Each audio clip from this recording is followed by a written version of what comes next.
Hey guys, it's Janae back again with a recap of Love and Hip Hop New York. This is episode 3 that we're going on now. And just as I predicted, it's starting to pick up, okay? It's getting super juicy like a watermelon.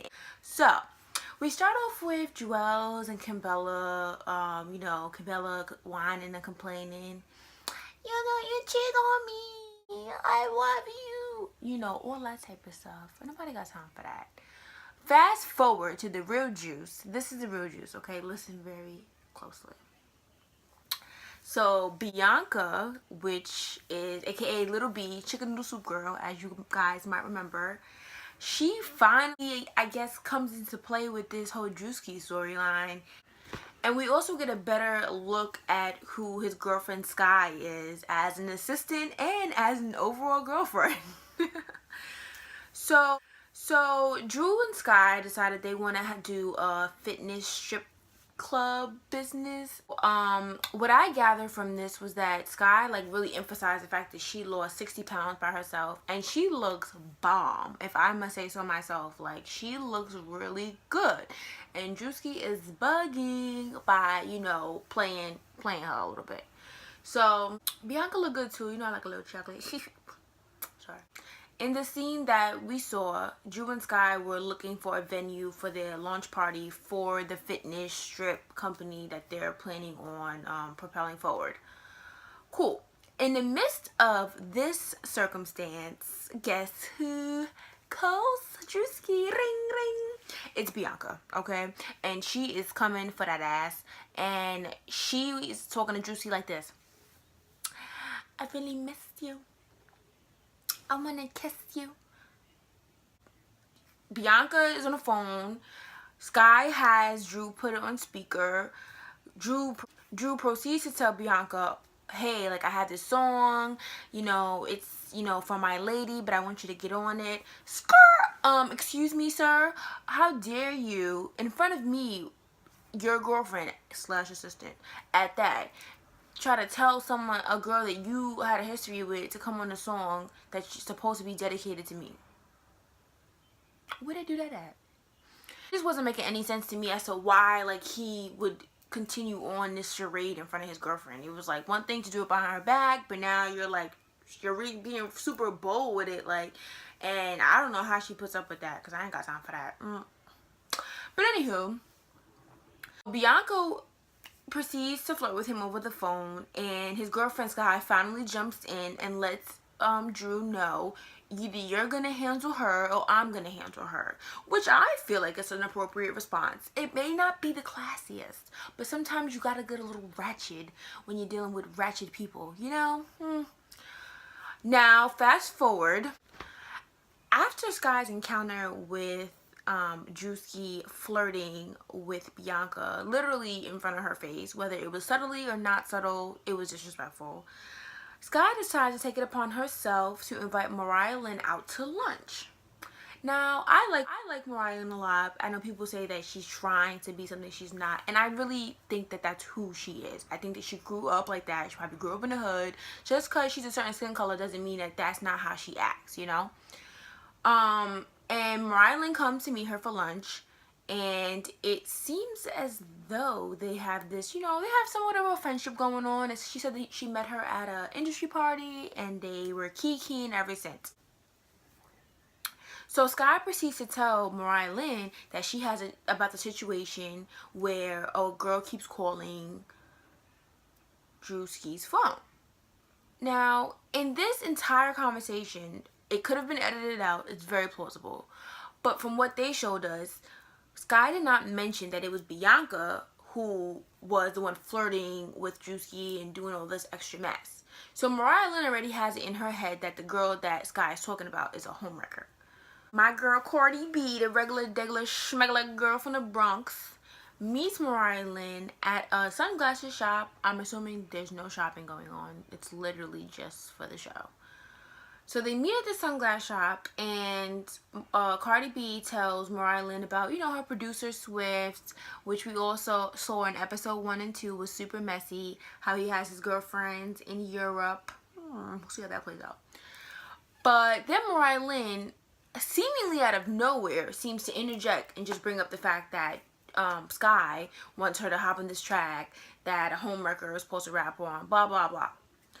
The interesting part to me was that Cardi says, because Cardi, Mariah Lynn, and Bianca are actually supposed to be genuine friends.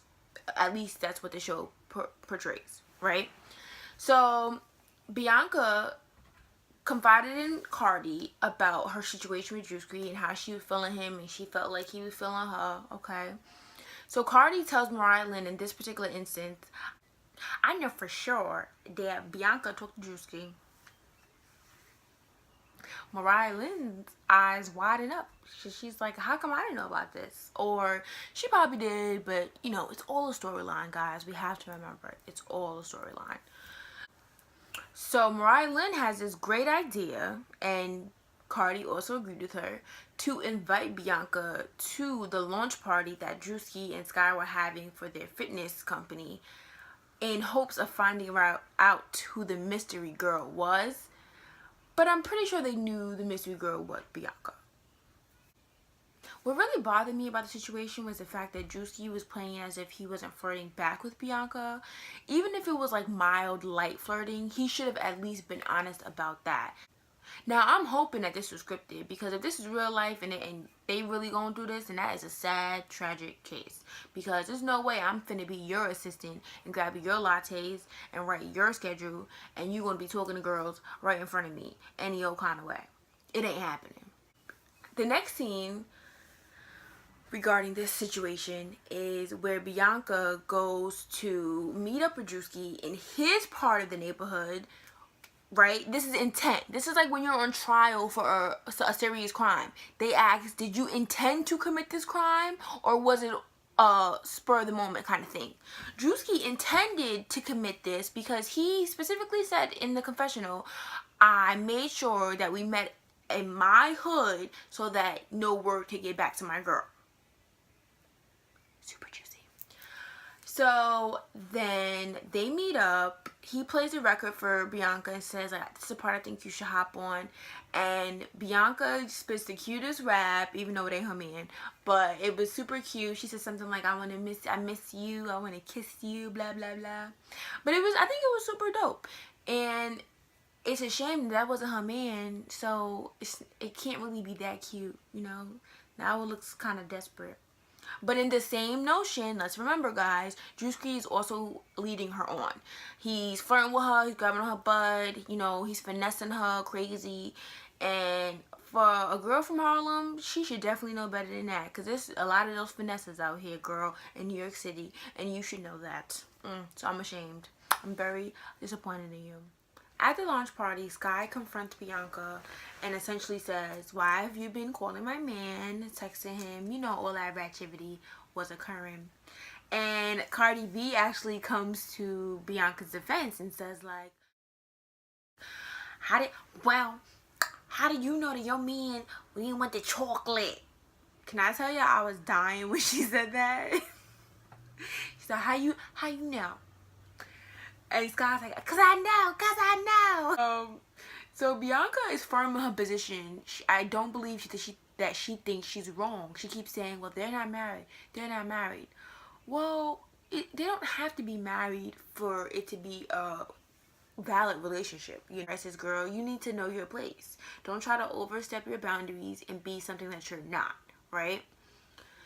So Sky goes on to even threaten Lil B's career, saying that she's not gonna play, or she's not gonna put any of her tracks in his playlist to play on the radio. She keeps saying, so go find some other DJ to play your stuff.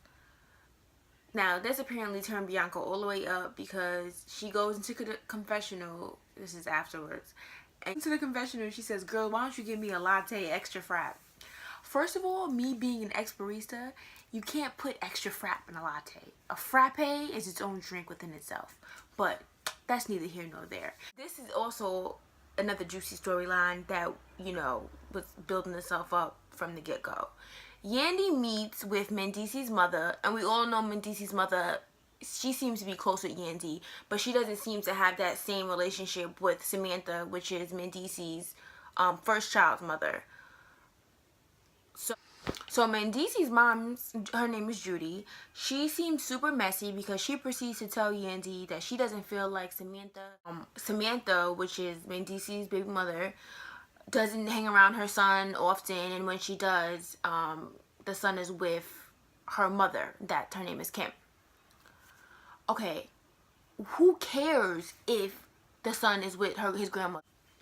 So Yandy, in her imaginary world, she gets upset about what Samantha's doing with her son, mind you. This is Samantha's son. This is not Yandy. This is Yandy's stepson. Let's be clear here.